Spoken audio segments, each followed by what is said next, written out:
with registrants approximately 2 days after the event.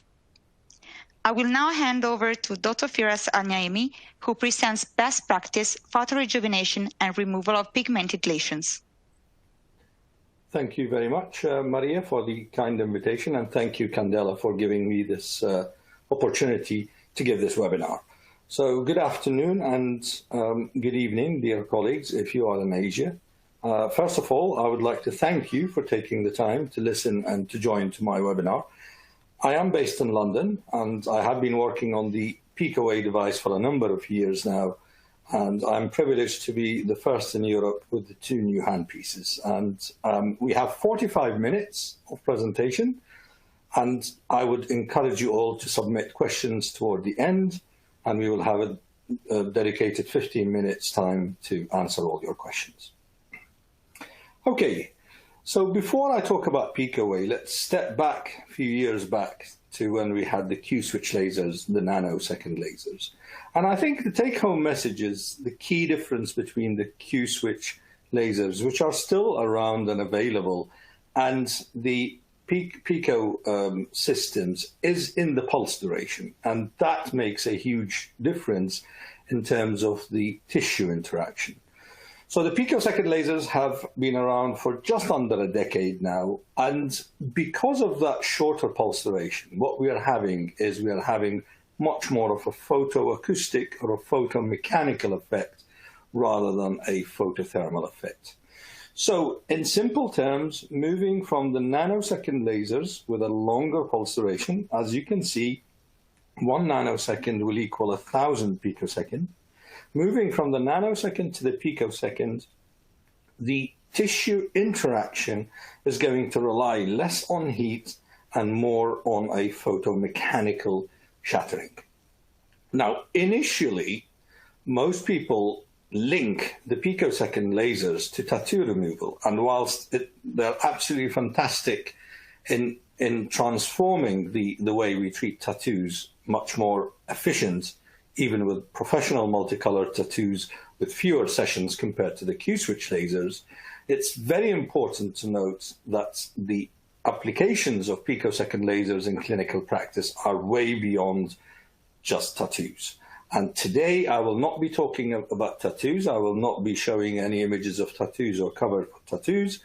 As the title suggests of the webinar, I will going to be covering pigmentation and rejuvenation, but with more focus on the 2 new handpieces of the PicoWay device.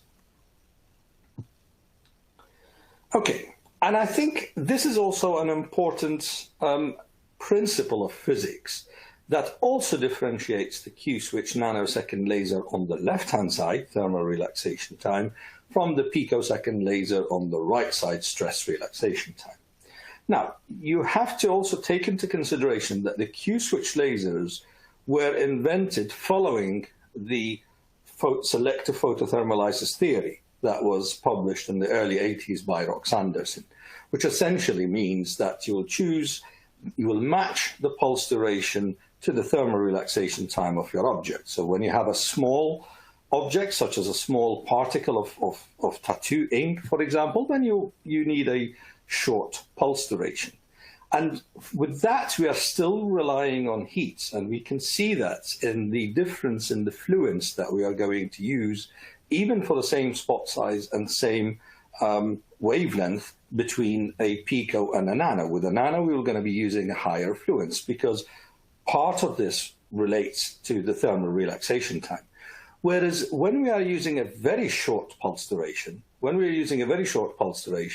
what we are aiming for is the stress relaxation time. So every particle has a stress threshold, whereby if you are going to hit that particle, in this case with a laser light, in a very, very short pulse duration, beneath its stress threshold, we can get this so-called stress lock-in phenomenon, and that stress lock-in phenomenon is going to give us the fragmentation.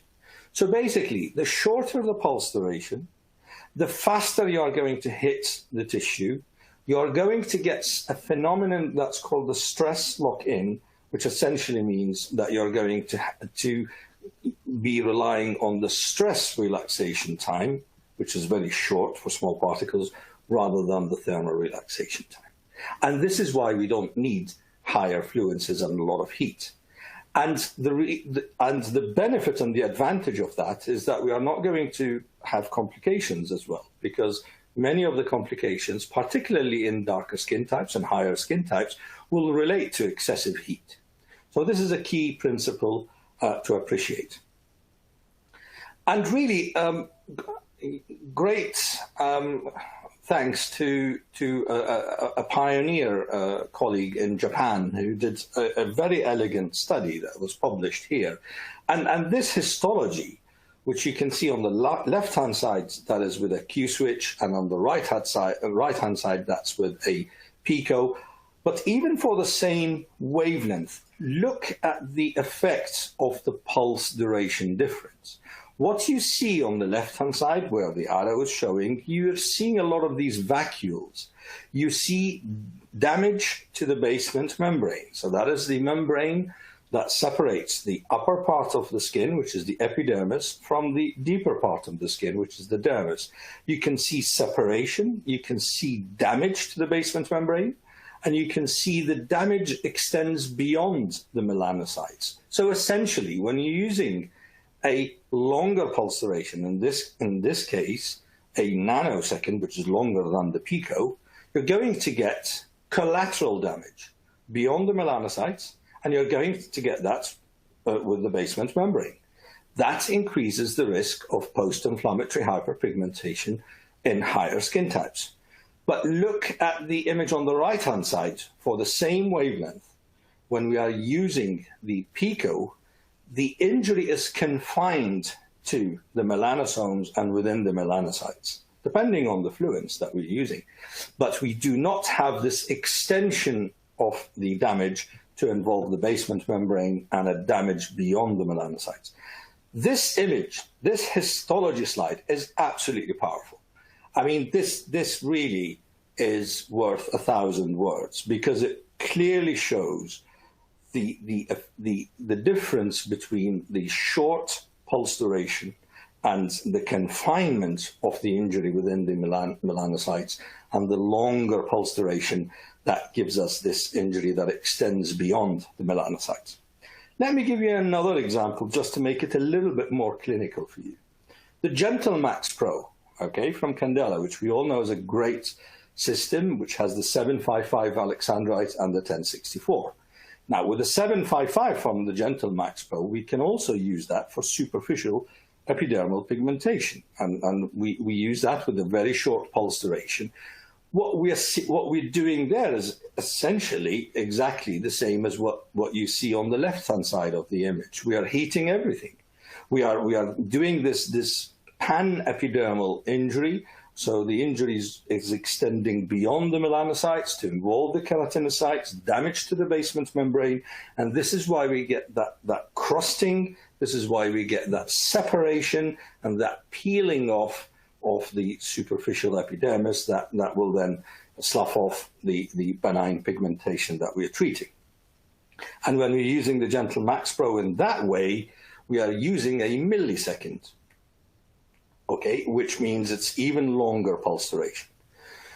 So what I want you to take out from this slide is the shorter the pulse duration, the more elegant the injury is going to be, which will going to be more confined to the melanocytes and hitting the melanin with very little collateral damage, high safety and high efficacy.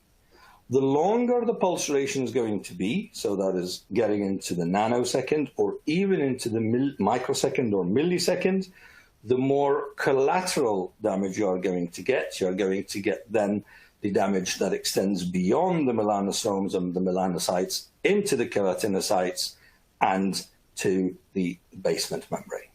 Okay, so this is an important principle to appreciate. So with that in mind, we know that having a short pulse duration in the picosecond domain is advantageous in tattoos, but in particular for pigmentation and in particular with higher skin types. let's look at the PicoWay as a device and the different handpieces that it has and how we can incorporate these handpieces in clinical practice. So what you see is that we have two different types of handpieces, which is the zoom handpiece, which is the non-fractional handpiece, and the fractional handpiece, which we call the resolve handpiece. Now, the resolve handpiece, which is the fractional handpiece, comes in two wavelengths. That is the 532, which we refer to as the 532 resolve, and the 1064. Again, we refer to that as the 1064 resolve. But what is new and very exciting, which I'm going to be talking about, is the 532 resolve fusion. So that's a new resolve fractional handpiece that is different from the 532 resolve, and it's called resolve fusion. So that's new, and that's what I will be covering. On the left-hand side, if we talk about the non-fractional handpieces, so we have the 532 1064 in one handpiece, which we'll call the Zoom 532 1064. We still have, but it's not new, the 785 nanometer handpiece. And what is new in the non-fractional handpiece is the 730 nanometer handpiece. An absolutely brilliant wavelength, great handpiece.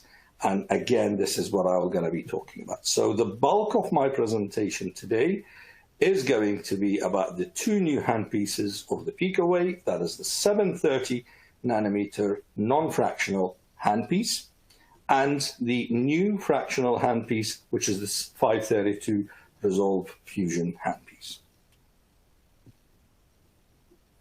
Okay, so obviously I have given many webinars and many talks, and I know that, you know, listening to many slides can sometimes be a bit taxing.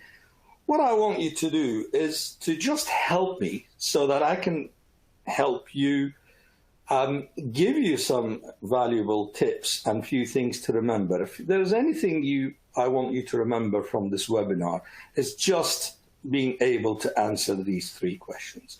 If you will get the answer to these three questions right and remember the answers to these three questions at the end of the webinar and by next week, then I'm very grateful, and I can assure you that you got the best and the most out of my webinar. So the first question is, why is the 730 nanometers such a unique wavelength? And I have the right to ask this because we have comparable wavelengths or wavelengths within that range, whether it's 694 or whether it's 755, or even within the PicoWay system, we have the 785. So the first question I would like you to know the answer to is why the 730 matters and why is it such a unique wavelength? That's the first question. The second question is, remember I said that we had the 532 resolve fusion, the resolve handpiece, which is the fractional handpiece, but now PicoWay comes with a new fractional handpiece, which is the 532 resolve fusion. So again, the next question I would like you to know the answer to at the end of this webinar is, what is the key difference? Does it matter?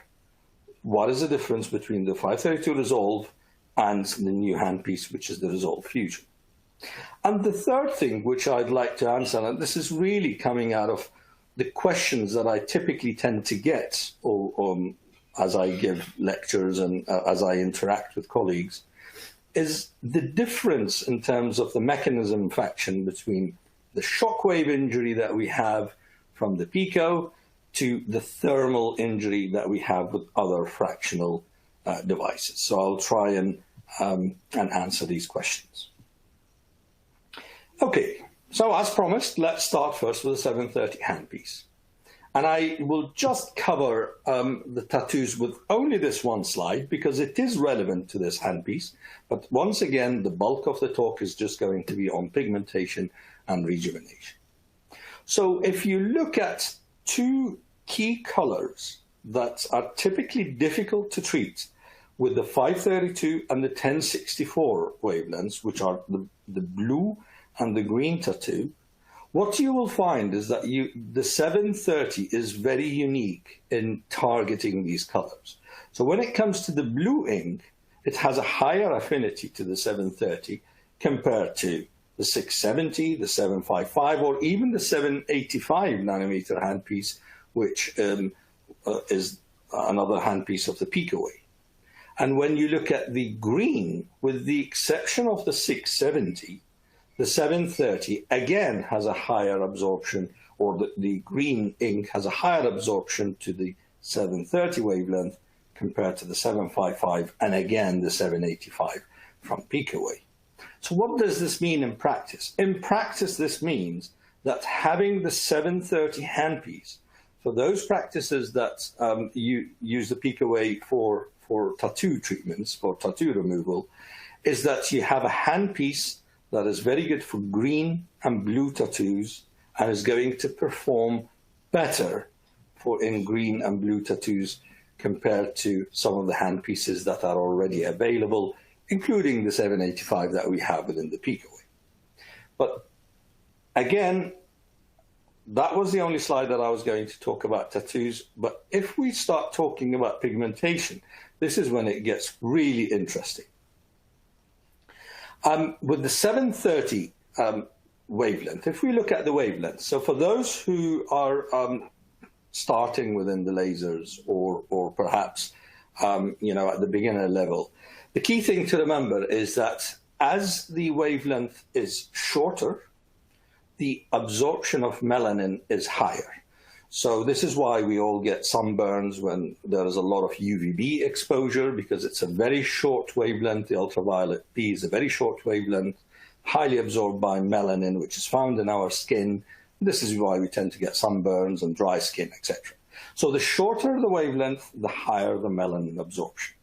So what does that mean? That means if we are going to shift from 1064 to 785 and to 755, and 755 in particular, because this has been often advocated as the wavelength of choice for pigmentation, when we reach 730, it is a shorter wavelength compared to the 755 and the 785, and therefore there is a higher melanin absorption, which means that we are going to get better response to the melanin with the 730 handpiece compared to, for example, the 755 or the 1064.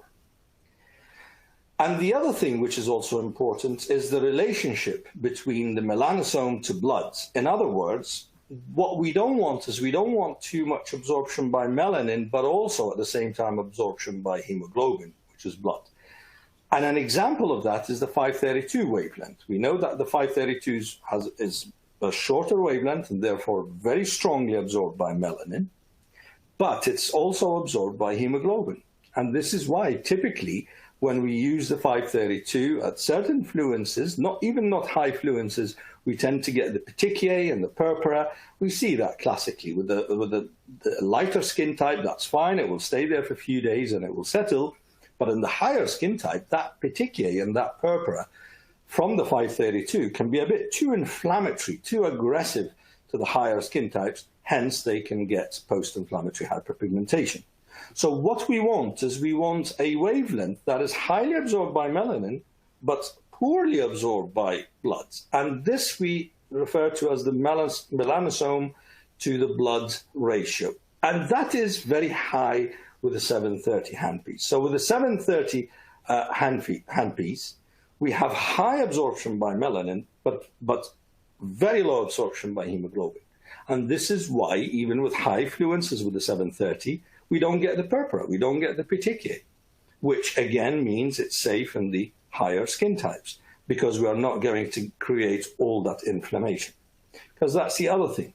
The shorter the pulse duration, the more inflammatory, the more aggressive that short wavelength, the shorter the wavelength, the more aggressive, the more inflammatory it is to the tissue. So what does that mean? That means if you have a light skin type patient with pigmentation, you can use the 532. Because even if they get the petechiae, even if they get the purpura, even if it's a very inflammatory short wavelength for the lighter skin type, it will still be safe. But when you have a skin type 3, when you have a skin type 4, the higher skin types, and you want to treat them safely with less petechiae, less purpura, and less risk of post-inflammatory hyperpigmentation, that's when the 730 works very well. So it's important to remember that the 730 has a high melanin absorption, higher than the 755, the 785, but also a high melanin absorption relative to blood absorption. So the answer to the first question is as follows.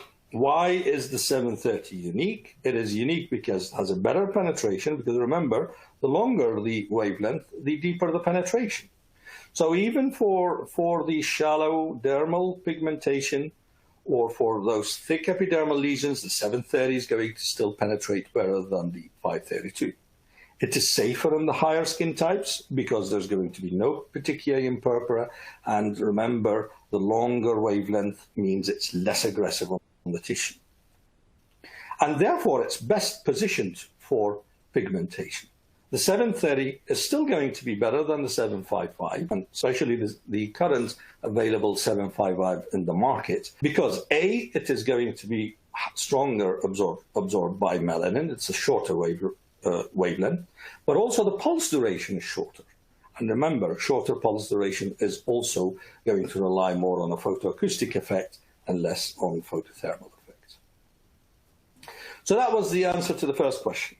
Now, once again, I say that the picos are used beyond tattoos, so we use them for pigmentation, whether it's epidermal or dermal, for scarring, and for rejuvenation purposes. So I have a lot of academic interest, and I publish a lot. These are some of my articles that I have published personally on picosecond lasers. So let's move over to the handpieces and how we can apply them in clinical practice. So if we look at the fractional handpiece, which is the Resolve handpiece, that is the one that we can use for rejuvenation, for acne scarring, for example, but we can also use that for pigmentation. And the Resolve handpiece is a unique handpiece because it uses the holographic fractional technology, where we get these spots or these spikes. They all have the same amount of fluids because we are using a hologram to split the light. And once that light that comes out of the hologram, due to the holographic fractional technology from the Resolve handpiece, hits the tissue, we get these vacuoles, which you can see here in the epidermis. You can see these bubbles, these vacuoles, which we term the light-induced optical breakdown. These vacuoles, which are the LIOBs, with the longer wavelength, with the 1064, we get these cavitational effects in the dermis, which we call them LICs.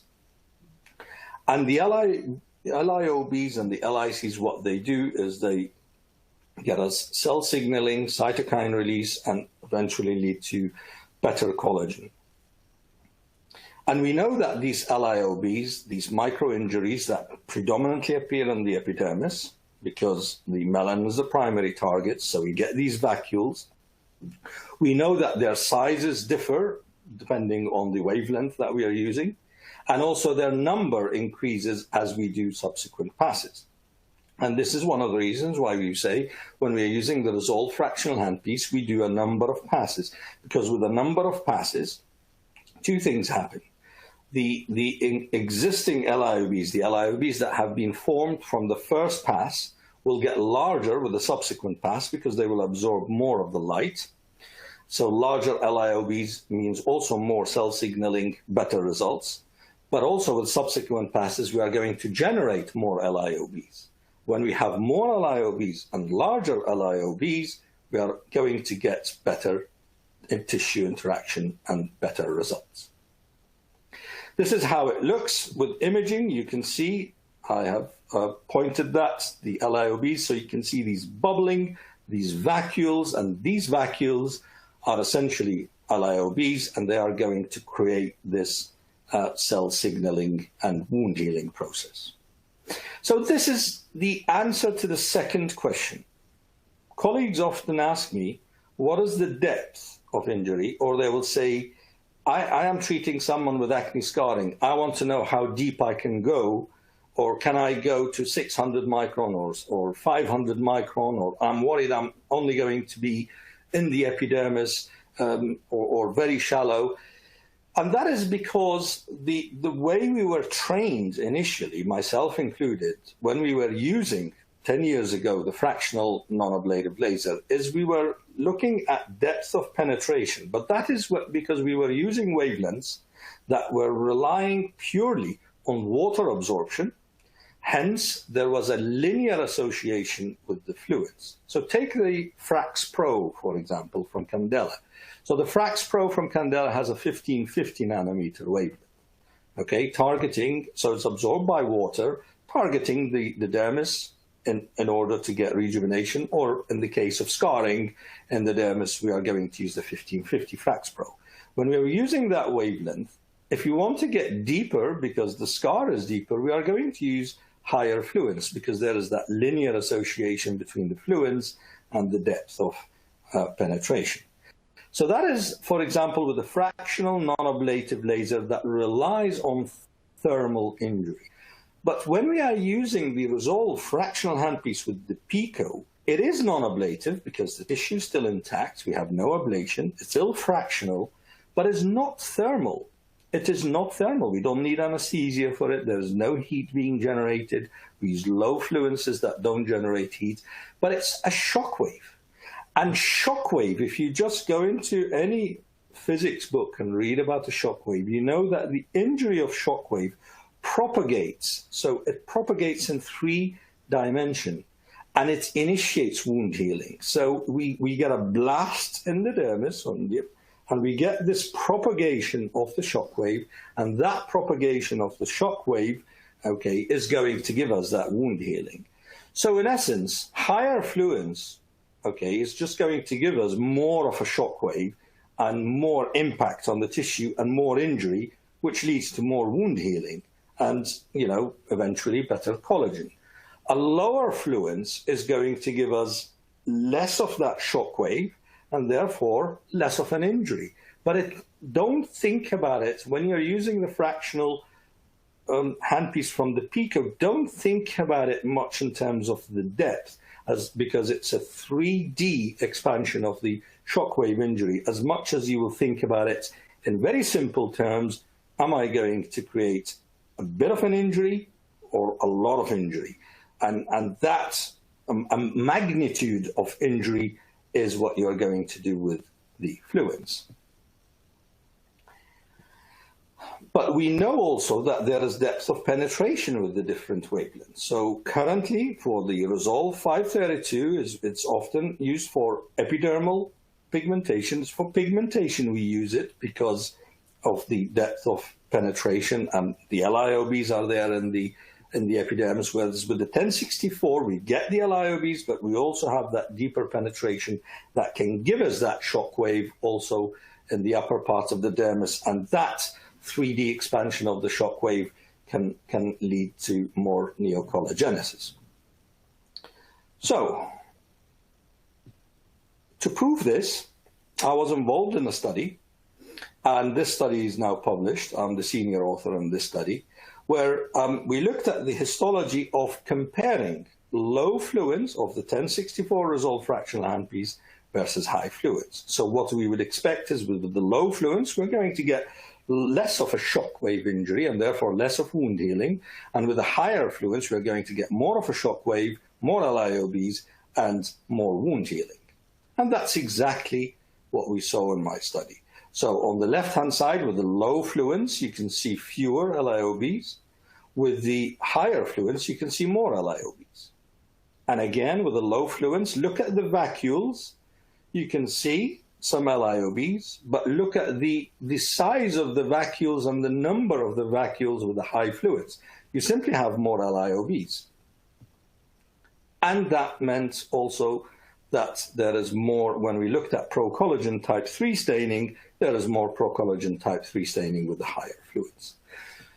So the reason I'm saying this is because there is this belief and this thinking that with the higher fluence, you're going to be more superficial. With the low fluence, you're going to get deeper. This is with the fractional non-ablative thermal way of thinking. But here, this is a shockwave injury. It propagates in 3D dimension. You're relying on LIOBs. And we know that from the studies published, that low fluence is going to give you fewer LIOBs. In fact, very, very low fluence, and there was a very elegant study performed in Taiwan, that very low fluence is you are going to just get a minor injury within the melanocytes, but no LIOB, which is called the pre-LIOB. With a higher fluence, we're going to get more LIOB, and more LIOBs essentially means more wound healing, and in this case, better collagen. And this is how I apply it clinically. So when I'm treating acne scars, I use high fluence with the 1064, because high fluence with the 1064 resolve, that means more LIOBs, more shockwave injury, more collagen. Same here. Now, of course, I could have treated with a fractional CO2. Patients don't want the downtime. They don't want the prolonged erythema. I can use high fluence with the Resolve 1064, few sessions, very short downtime, nice results. Even in darker skin type, safe. Another example. And another scar here. She wanted to put makeup on. She didn't want the oozing and the crusting. Of course, I can use the Frax Pro 1550, but I can also use the 1064 fractional handpiece. For dilated pores, which is very difficult, and to visualize this, I use a 3D camera, which is the 3D analysis camera, and you can see less blue on the right-hand side is the scale. Less blue means tighter pores, and you can see after 3 treatments with the 1064 Resolve handpiece, you can see tighter pores because they are staining less blue, and this is another example of a patient before and after, because pores are so difficult to visualize. With imaging, I use the 3D imaging analysis, and you can see tighter pores. Okay, but let's talk about this unique new handpiece, which is the 532 Resolve Fusion. And the 532 Resolve Fusion mirrors, in a way, the fusion modes which we have in the core handpiece of the Candela, the CO2, which in essence, the 532 Resolve Fusion has a central beam, which you can see in the green with a higher fluence, and a peripheral rim of a lower fluence. So you have a fusion of a higher fluence in the central beam and a lower fluence in the peripheral of the beam. So we have 50% coverage of the skin in a single pass. Now, whereas with the 532 Resolve, we had about 10% coverage per pass. So a single pass of the 532 Resolve Fusion will equal really 5 passes of the 532 Resolve. Here you can see again, you can see the nice central beam high fluence with the rim of lower fluence. So in a single pass, 5 times higher compared to the 532 Resolve. And here what you can see, for those who are interested in the physics and mathematics, you can see that the width, the diameter of that peripheral rim, is exactly the same, which is 186 micron to the diameter of that central beam. So we have a fusion of a central beam, higher fluence, and a peripheral rim of lower fluence. And this is why it's called Resolve Fusion, from the fusion of a central beam with a peripheral ring. And if you look here at the comparison, because this is where I'm coming to the answer of the second question. What is the difference between, remember, the second question was, what is the difference between 532 Resolve and 532 Resolve Fusion? And this is the difference.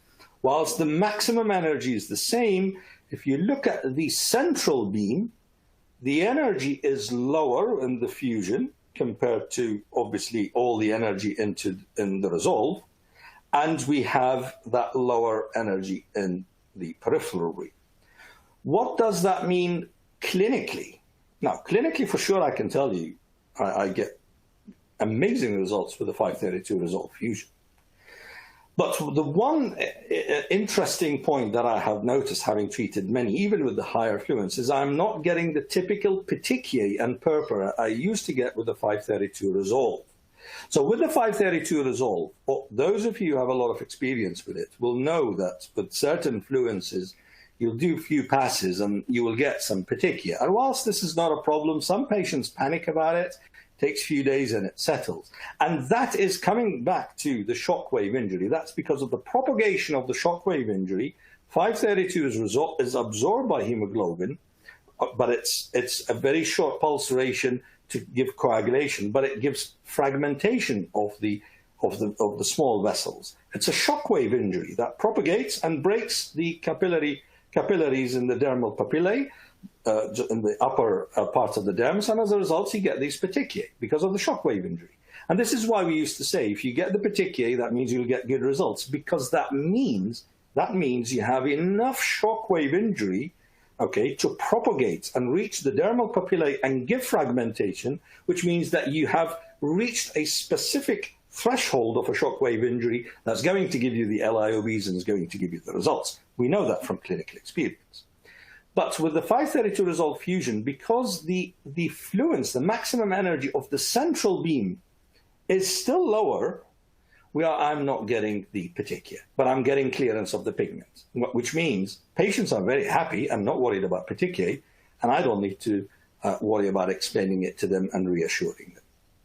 And the other thing is, if you look at the bottom column, you can see that the coverage is 10% with the 532 resolve per pass, where it's 50% per pass with the resolve fusion.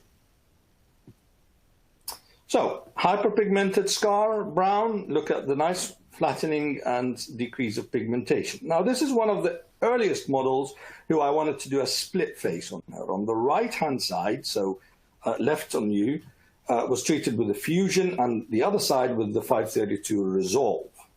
So this was the fusion part, the right side, her right side. And then that's the end point, single pass.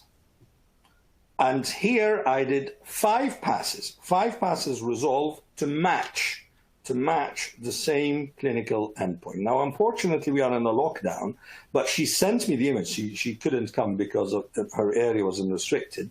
But she was amazed herself by just a single treatment, a single pass. And by the way, now I do 2 passes resolve fusion.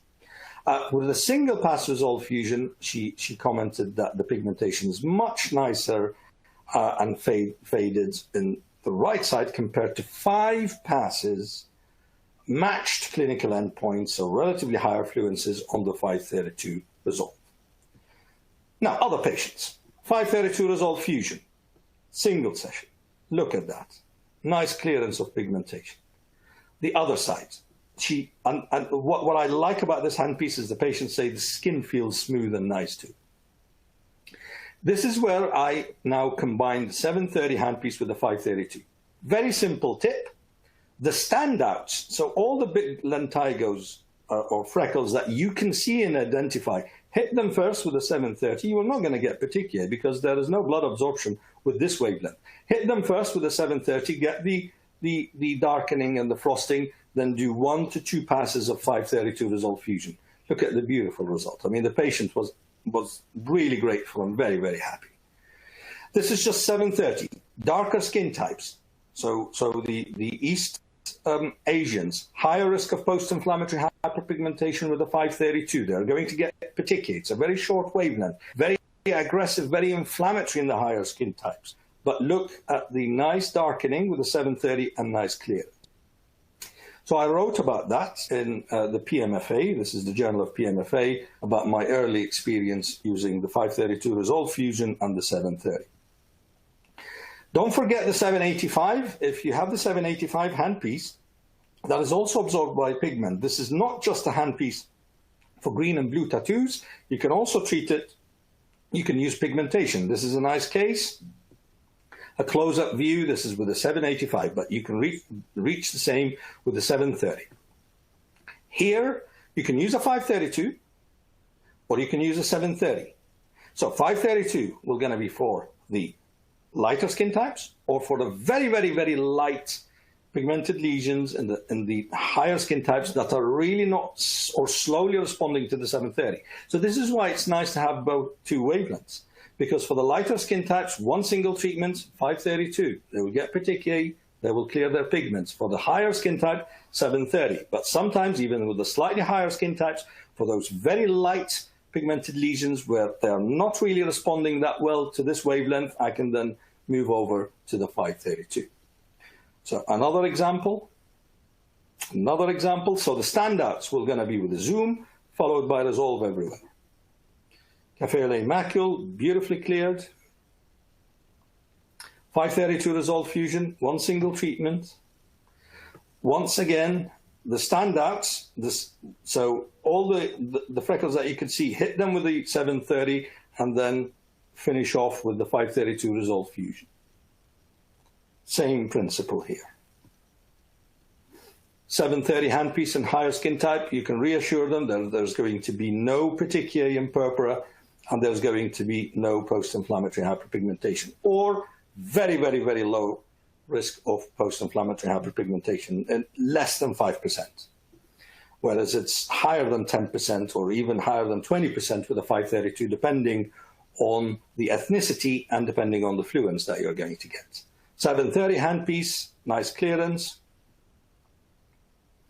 Higher skin type from Indian subcontinent.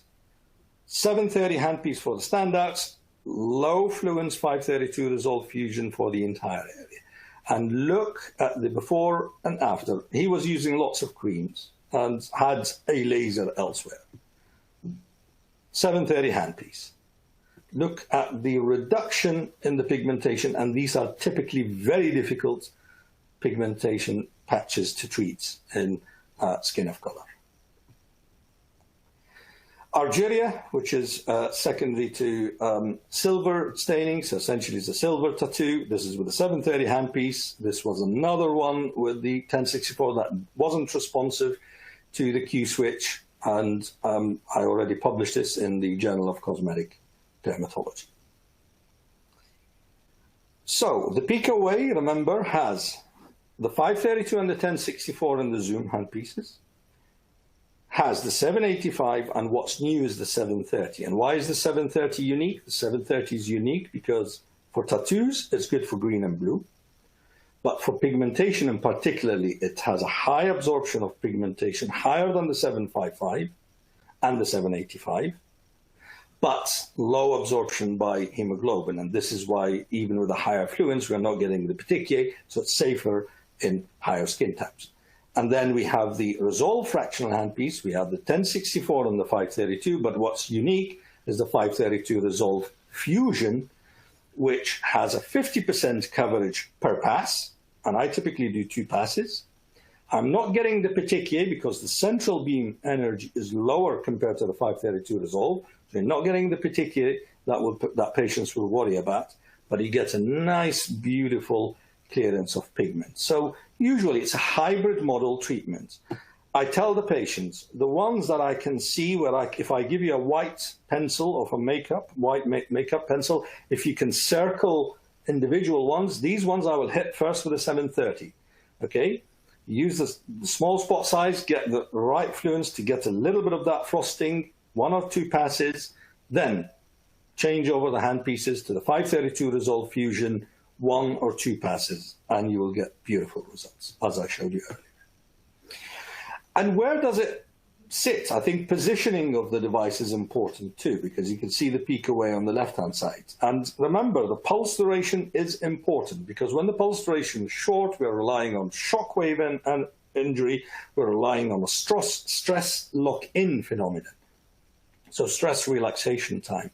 And what you can see is that the pulse duration of the Pico Wave for the individual wavelengths is shorter in comparison to the other systems. And that is important because you want to have a short wavelength and also the right, short pulse duration and the right wavelength. And again, if we look, for example, at the 730, and the 730 is, again, this is one of the answers as to why is the 730 handpiece a unique handpiece, is unique because it's good for green and blue, but particularly because of the higher absorption to melanin, higher compared to the 755 and the 785. But then when we look at the pulse duration, it has by far the shortest pulse duration of any pico wavelength in the market today, which is 250 picoseconds. It is extremely challenging and difficult to get such a short pulse duration, but a short pulse duration of 250 picoseconds is really great engineering, and I commend the engineers for doing so. So the 730 is not just a right wavelength for the pigmentation, but also with a short pulse duration. And the same applies to the 532, where it's a short pulse duration. So this is my last slide, and I'm getting on time, which basically for any Pico device, you have to use the acronym of PPSW. The P that stands for power. You want a high power so you can get that tissue interaction, but you can also get to use a large spot size so you can get depth of penetration or do, for example, laser toning. The second P is for pulse duration, because the pulse duration matters. It is important. And you want a short pulse duration because you want to get into that stress phenomenon. The S is for a spot size. Again, it's important. And then the W is for a wavelength. And I would like to thank you all. And now we can open it up for questions and answers. Samantha, are you there?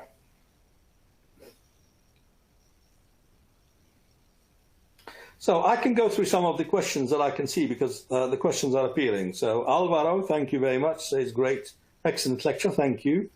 Is there more risk of PIH with the 532 Resolve Fusion? And from my experience, no.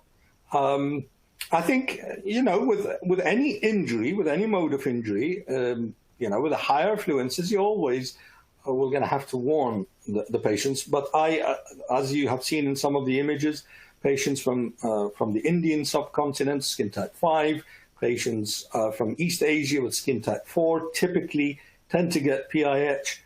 Even use them on the higher end of the fluences, higher fluences with a 532 Resolve Fusion. I did not get PIH. And one of the reasons why PIH was also happening with the 532 Resolve is because we were getting some of the purpura and petechiae. And whilst that settles, in some cases there was residual PIH, because we know that if you get petechiae and purpura, there is always that increased risk of developing post-inflammatory hyperpigmentation. With the 532 Resolve Fusion, I do not see petechiae and purpura because of the difference in terms of the energy of the central beam, and which is lower, and then you have that diffuse ring. Therefore, the risk of developing PIH is much, much lower. The next question is, when do you start treating scars, early or late? I mean, if it's surgical scars, I treat early. For that, I use the Frax Pro 1550 or the fractional CO2. But yeah, I mean, there is enough data now to support early treatment of scars, if that's the question. Then there's another question. Can you explain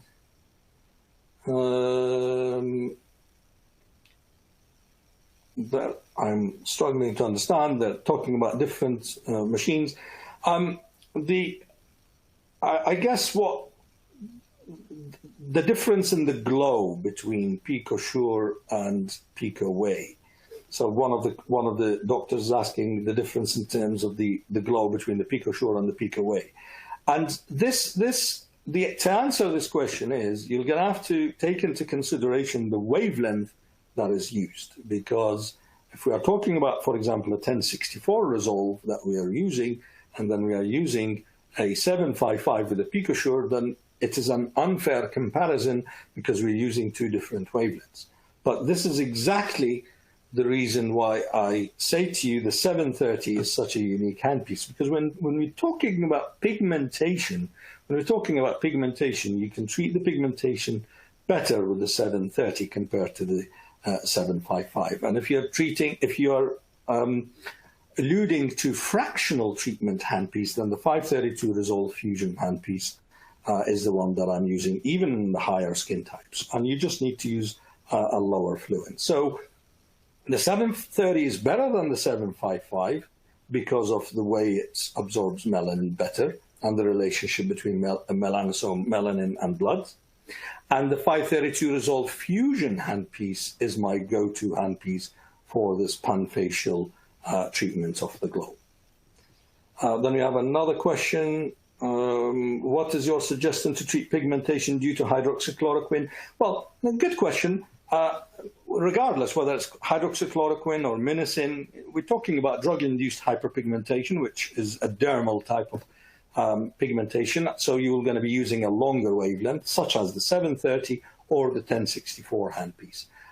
So I will test patch the patient probably on both, or I will start first with the 1064 to get the deeper component, and then finish off with the 730. In some cases, I have used dual wavelengths, where I'll use the 1064 and another wavelength on top.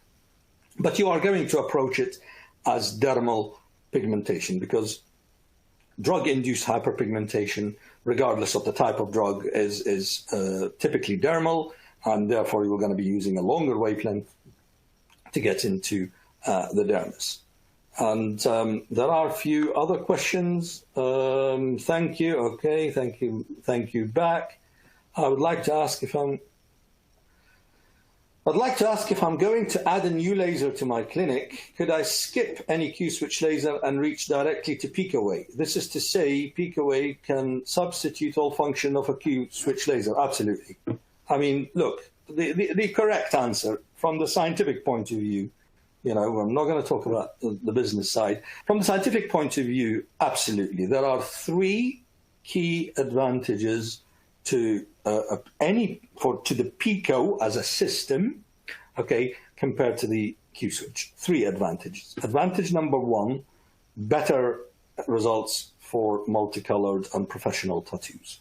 That is well known, and there are multiple studies to back that up. So if part of your practice is going to be tattoos, for sure, the Pico is going to perform better than a nano, especially after several treatments with tattoos, as the tattoos come a bit faded, and especially if they are multicolored. That's the first advantage.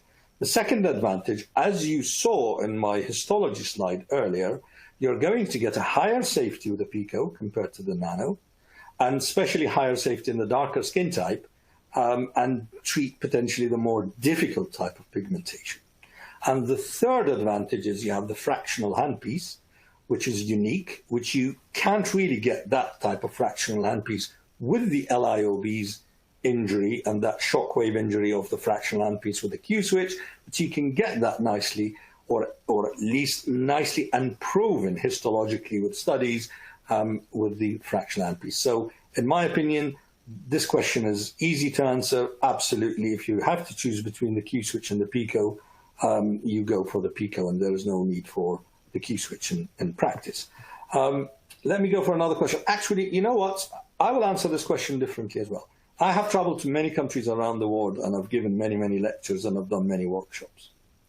If we take out the business model aside and the investments, when I go to clinics or hospitals where there is the nano and the Pico available, all doctors gravitate toward the Pico. And all of the doctors express interest in learning about the Pico and use the Pico.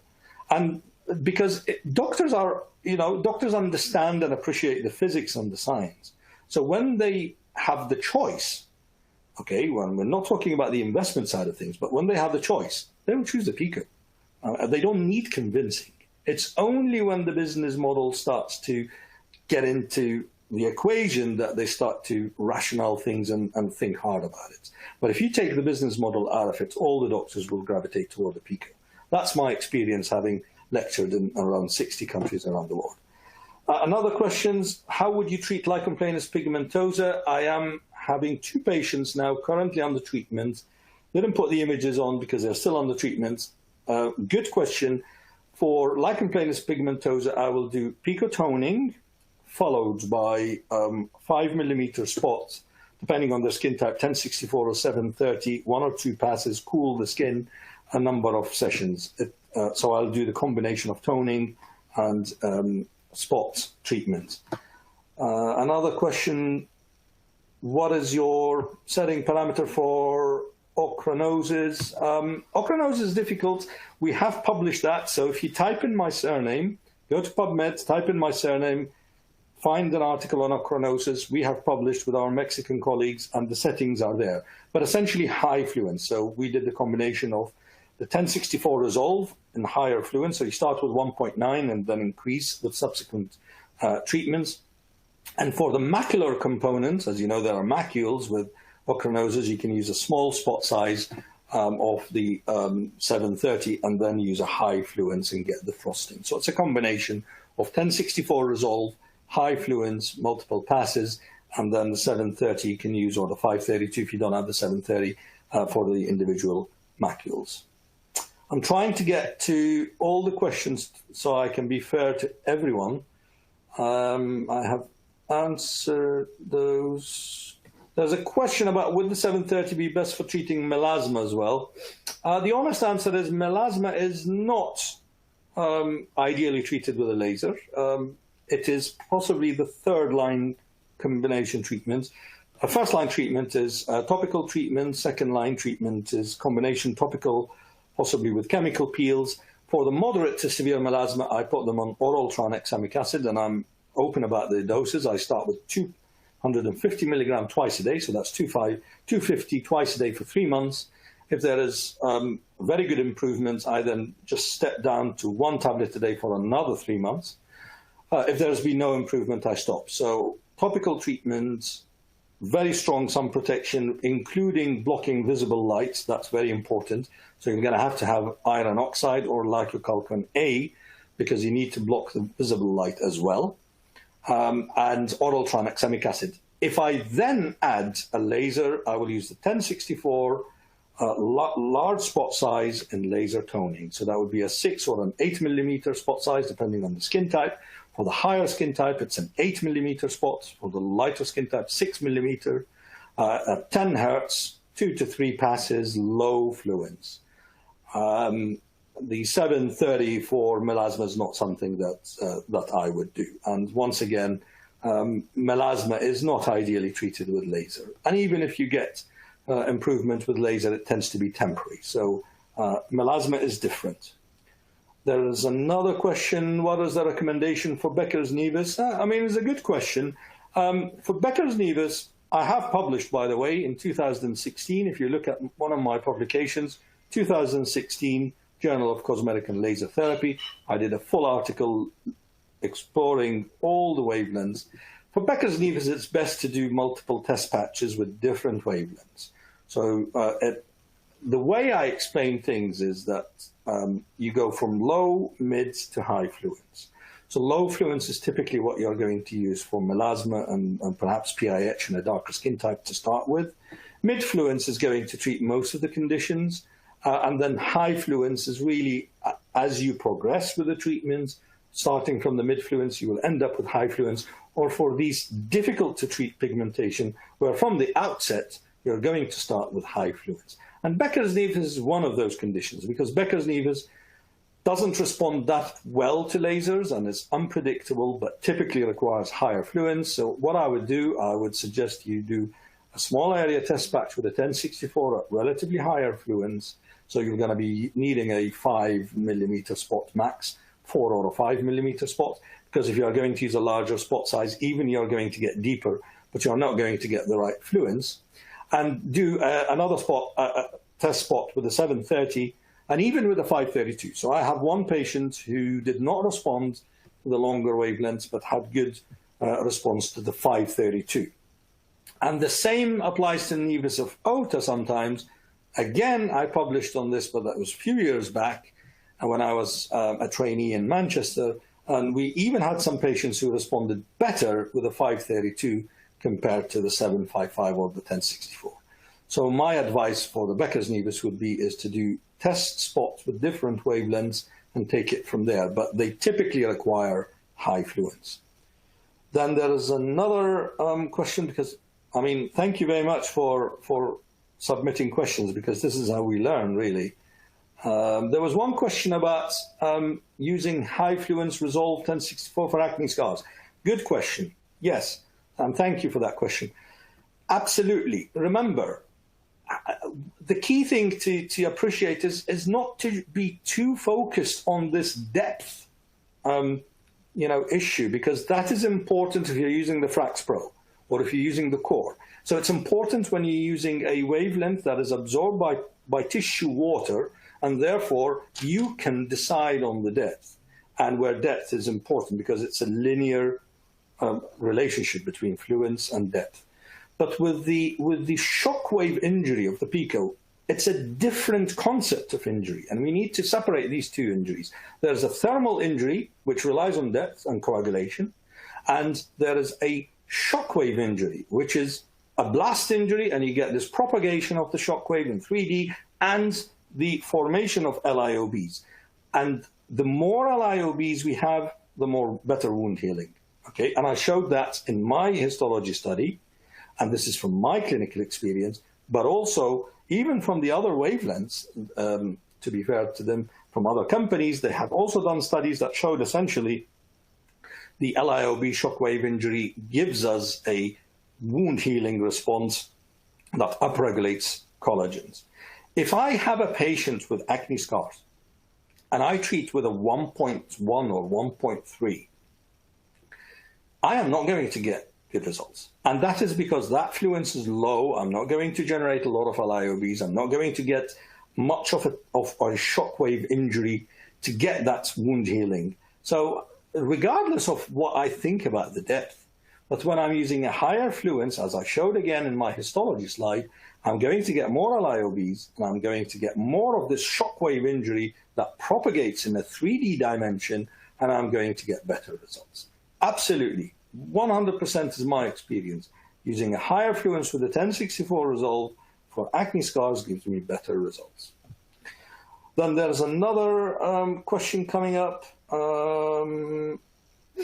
Again, melasma, do you use zoom only or combine with the resolve? Good question. Once again, assuming that this is going to be your third line treatment, so you have covered with topicals and you have covered with good sun protection, including blocking visible light, and perhaps for the moderate to severe cases, oral or injectable tranexamic acid. Don't forget, if the patient has contraindications to oral tranexamic acid, which is essentially thrombophilia, so you ask about a thrombophilia history, then you can do injectable tranexamic acid.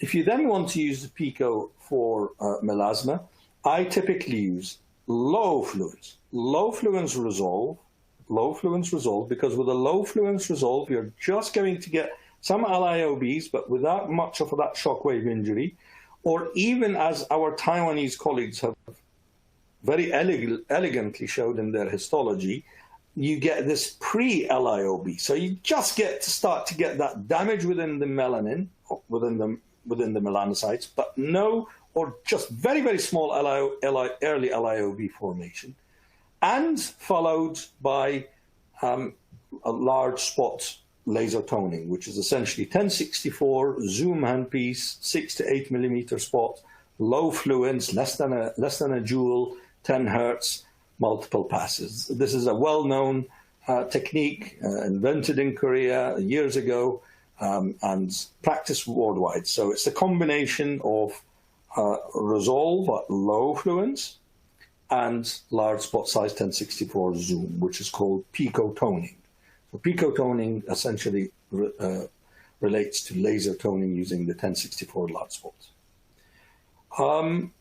Samantha and Maria, do we have more time for questions, or how does it work time-wise? I think also we are finished with the questions, right, Dr. Firas? I think so. I'm just looking now. I think I answered all the questions now. Yes.